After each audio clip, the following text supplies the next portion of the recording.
fellow vets. Welcome to you again, Brian Reese, Air Force Service Disabled Veteran. Before we get into it, though, I'm going to share something here really quick, and it's going to be our video disclaimer.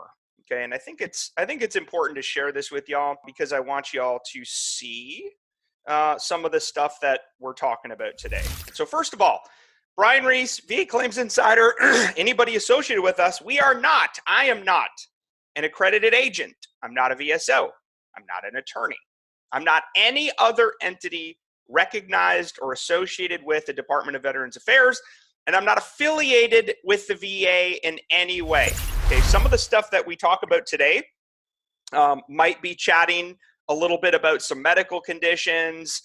We may dive into some information, but I want everybody to know here that this video is for educational purposes only.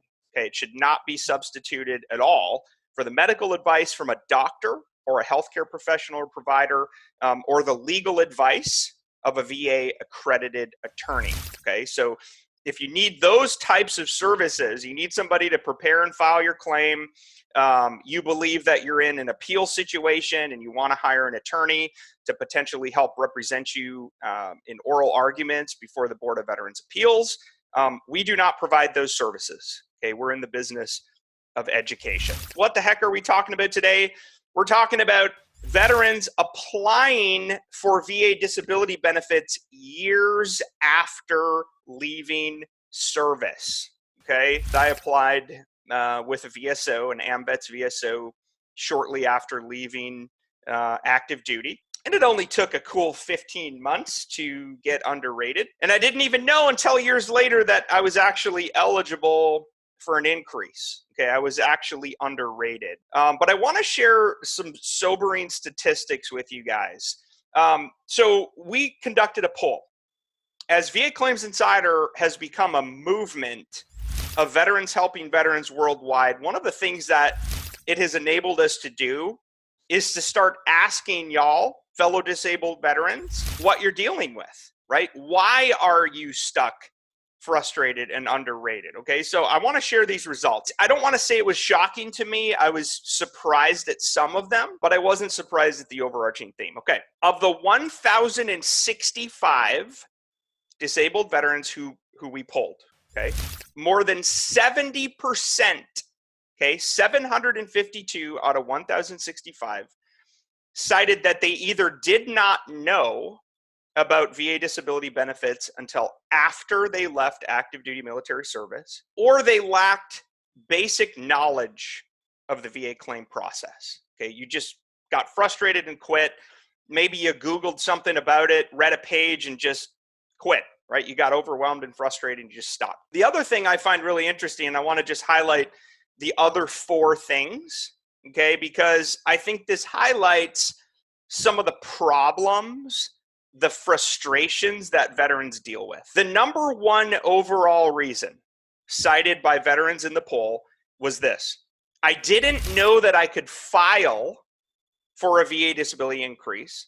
I didn't know that I could add secondary claims, so I didn't even try. Okay, that's a lack of education.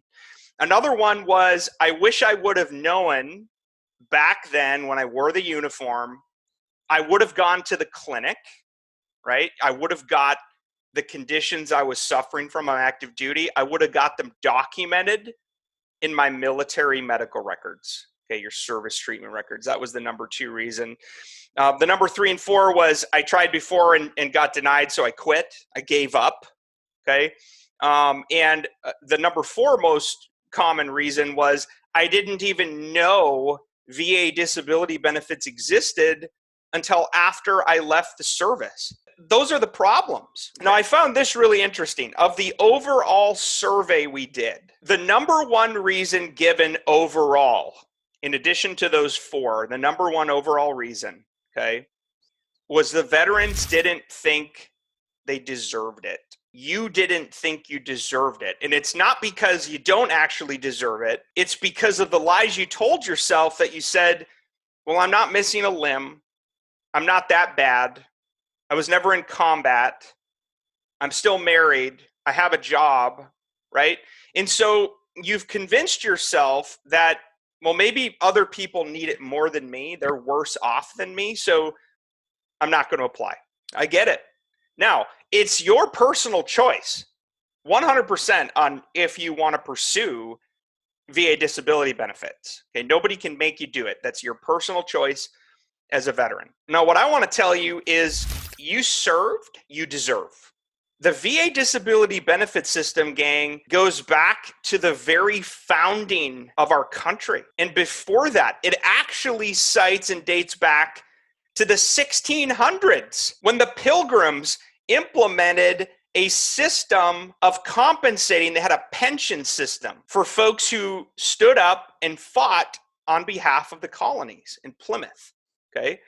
And the basic idea was that if you fought on behalf of the colony would be required to take care of you, right, in the event that you were injured, wounded, killed, etc. Okay, so that foundation goes all the way back to before we became the United States of America. And then, of course, it was more codified with Abraham Lincoln and his second inaugural address, which, by the way, is still the VA's mission, to care for those whom shall have borne the battle, and his widow, and his orphan, right? Representatives, presidents, military commanders and leaders, Plymouth colonies realized from the very beginning that taking care of those who wore the uniform was an obligation. And that is why the VA disability system, the Department of Veterans Affairs even exists today as a cabinet level agency, is to take care of you and your families. That's the sole purpose of the VA.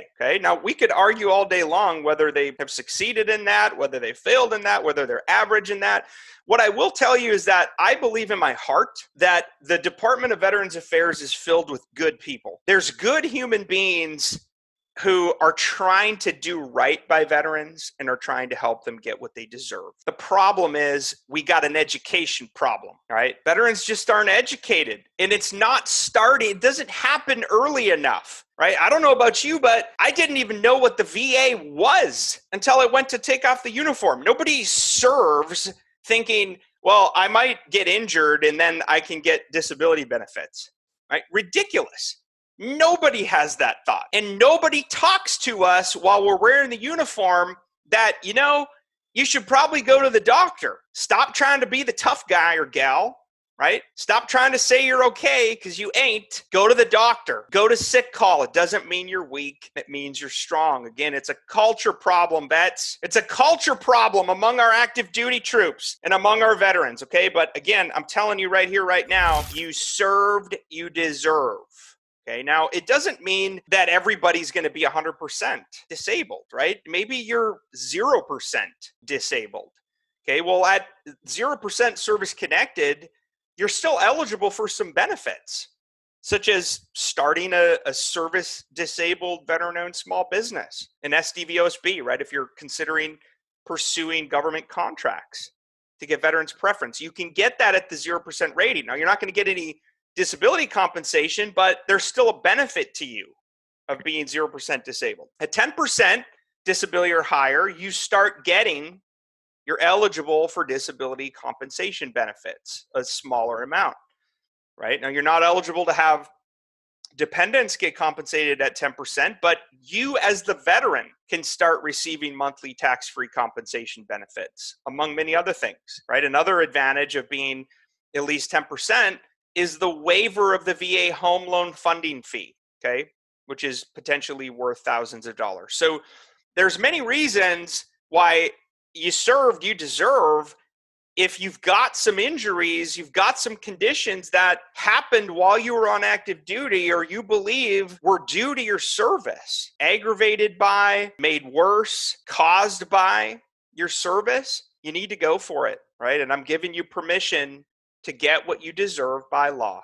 Nothing more, nothing less. That's what we do in this community. We make it okay to not be okay. And we talk about real, raw, open, vulnerable things that is fellow vets that we deal with. Okay. So what the heck are we talking about today? We're talking about applying for VA disability benefits years after leaving the service. Again, back to the poll. Why is this so common? Because many veterans lack basic awareness that the VA exists for you. You probably didn't file for VA disability benefits right when you left. Maybe you were a Vietnam veteran and you're listening to me right now, either live on Facebook or on YouTube. You're watching a recording and you're just becoming aware that you're eligible and that you may want to go for it, right? But here we are 30, 40 years later. Okay, I got a tip for you. These are my top 5 tips. Tip number 1, get your butt to the doctor. Regardless of what anybody else tells you, gang, I am always going to give you ground truth. I will always tell you the truth on my honor of what's going on. Disability benefits come down to medical evidence. And if you really need to understand what that means, if it's not documented in a medical record, it didn't happen. Now, a lot of vets mistakenly think that because they didn't go to the doctor on active duty, there's no hope for you, right? That's not true. Okay, at least the VA does recognize that a lot of vets don't go see the doctor while they were on active duty. So the bottom line is you can have medical evidence in one of 3 primary methods, right? Mode. They can be in active duty service treatment records, which are your military medical records. The medical evidence can be in VA medical records. So maybe you're seeking treatment at the VA, or you've got a VA primary care provider, you've got a VA mental health professional. It could also be in any private records, okay, any private medical records that you have, okay? Now, again, back to that myth. We're myth busting. A common myth is that you must have a medical diagnosis in your service treatment records. That is categorically false, okay? And there's BVA case law to back that up, okay? But the bottom line, gang, is if you think you have a condition, you need to go to the doctor and you need to get it diagnosed, okay? Now, if you don't have the condition, do not ever lie or stretch the truth. It's against federal law, right? Under the False Claims Act, okay? Now, in our experience, many veterans just aren't honest about what they're dealing with. We try to play tough guy, tough gal, right? And we don't go to the doctor when we should have, okay? So tip number 1, pick up the phone and get help, okay? Now, I know we got a lot of stuff going on. You might not be able to see somebody in person. Maybe you can see a primary care provider at the VA over telemedicine, okay? They offer telemedicine platforms. In fact, I just learned this the other day. The Veterans Health Administration, the VHA, is the world's largest provider of telemedicine services. Think about that. The Department of Veterans Affairs, Veterans Health Administration, the VHA, is the world's largest provider of telemedicine services.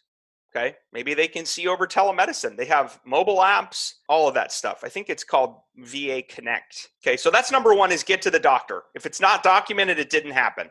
Tip number 2, get copies of your STRs, service treatment records. I cringe sometimes when I see things that the VA's put out about fully developed claims and standard claims and how veterans don't need to upload copies of your service treatment records, your active duty medical records, because the VA will obtain them on your behalf. Yeah. Okay. Well, bottom line is this. I don't know about you, but I'm not going to rely on anybody else to go find medical documentation for my behalf, especially when many of us left the service years ago. Okay. And, I think it's also laughable to think about, the VA's got a duty to assist under the law, right? They have to go help you as the claimant to develop the claim, to seek records on your behalf, to try to obtain a PTSD stressor statement. Got it. And maybe some of them really do, right? I don't know. Maybe some of them truly do fulfill that duty to assist. But my advice to you, gang, is you want to maintain control. You want to make sure that everything you have that you need to support your VA disability benefits, you've uploaded. And you tell the VA by filing a fully developed claim online, you can do it for free. E-benefits, va.gov. It's really easy, guys, to open a claim. You want to do the fully developed claim, which means you, as the veteran, are responsible for uploading everything the VA needs to review your claim and make a decision. Now, I've got some stuff online as well. If you don't have your service treatment records, about how to get them, I'm not going to cover it here, but you can submit requests through eVetRecs. All right. All military service records are housed at the National Personnel Records Center in St. Louis. Okay. It's the National Archives.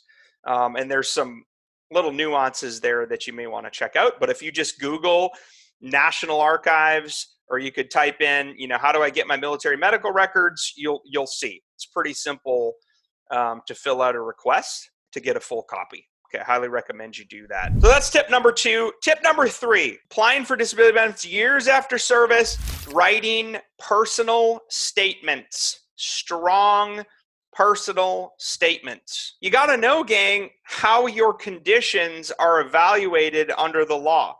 Okay, and again, you have to be open, honest, and vulnerable. You have to tell the compensation and pension examiner and the VA rater.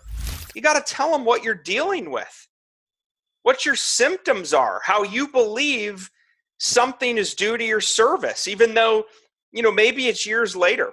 Okay, now I want to share a tip with you. Veterans have this myth in their brain that because you didn't apply for benefits, and here you are 30 years later, that the VA is just going to deny the claim, right? They're just going to deny the claim, and they're going to say that, well, you should have applied earlier. Why are you just applying now? I'm not even going to look at this. It doesn't matter whether you applied the day you got out, it's 10 years later, it's 50 years later. The VA is required to develop that claim and consider all competent and credible evidence, okay, of which a statement in support of a claim that either you write or you obtain from somebody else to help support your assertions, they have to consider it. So here's a good kind of tip for you, I think.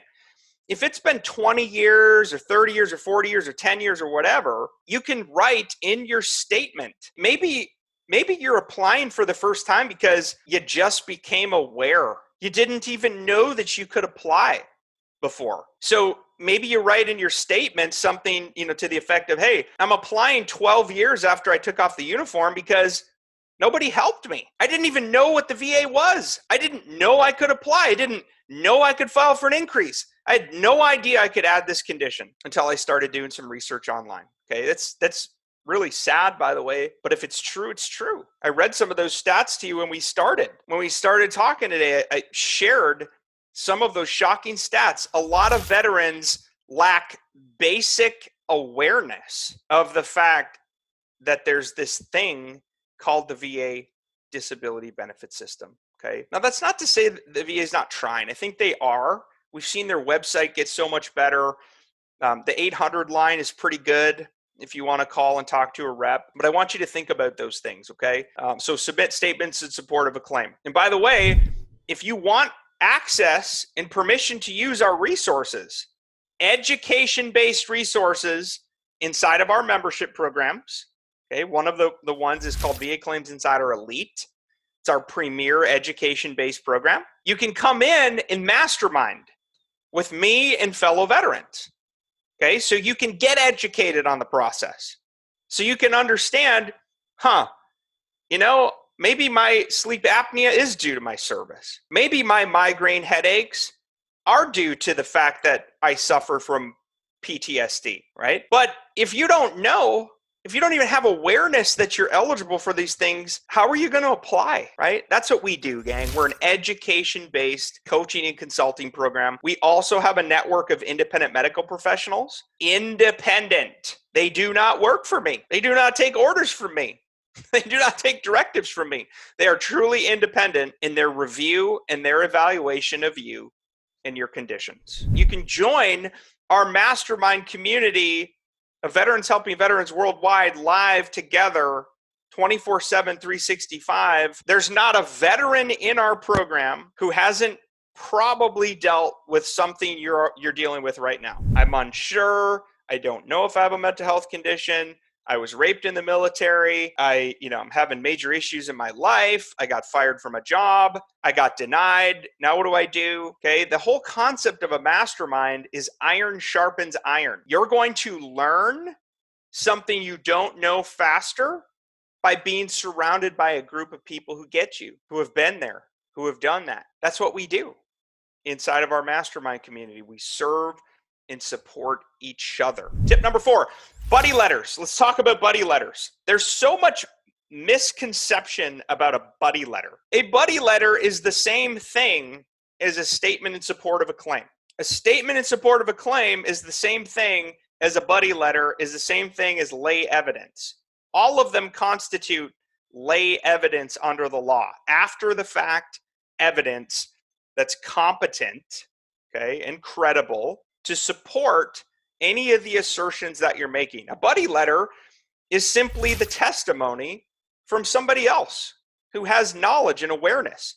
Now, the best buddy letters are from firsthand witnesses, somebody who served with you, who remembers what happened, an incident, situation, the time you feared for your life, the time you couldn't come to work because of what you were dealing with, the time maybe you confided in them. Maybe it's a spouse who knows you're dealing with some serious stuff, some sexual dysfunction, some issues at home.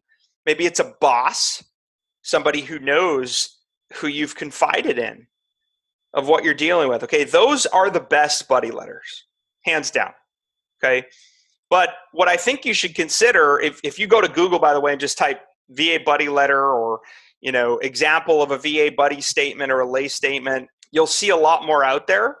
Some of it's from us. There's some good attorneys blogs as well that talk about buddy letters and lay evidence and stuff like that. So again, I think you should consider getting a buddy letter, especially in the absence of any military documentation, okay, which a lot of veterans lack because he didn't go to the doctor. Okay, back to the catch-22. The problem, vets, is you didn't go to the doctor on active duty because you played tough guy or gal. You didn't want to look weak, so you didn't go. The problem then is the VA relies heavily on service treatment records.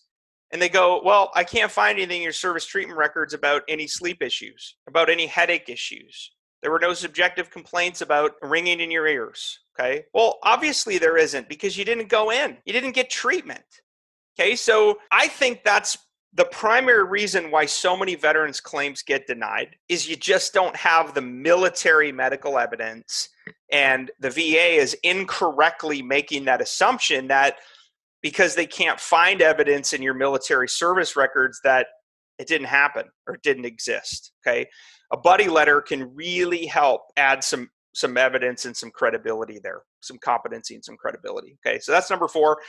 Tip number 5, ask your doctors if they'll write a medical nexus letter if you need to prove service connection. Okay, we've got templates inside of our mastermind. Again, it's education-based resources. The key with an independent medical opinion, also known as a medical nexus letter, is how the doctor evaluates the evidence. They evaluate you, the records they rely upon, okay? And then their probability, right? The statement of probability as to whether they believe that your current condition was either due to your service or due to another service-connected disability, right? If you're seeking secondary service connection. Now, these have been around for a long time. There's all kinds of companies, there's all kinds of doctors around the world. Maybe your own private doctor can help you free of charge, okay?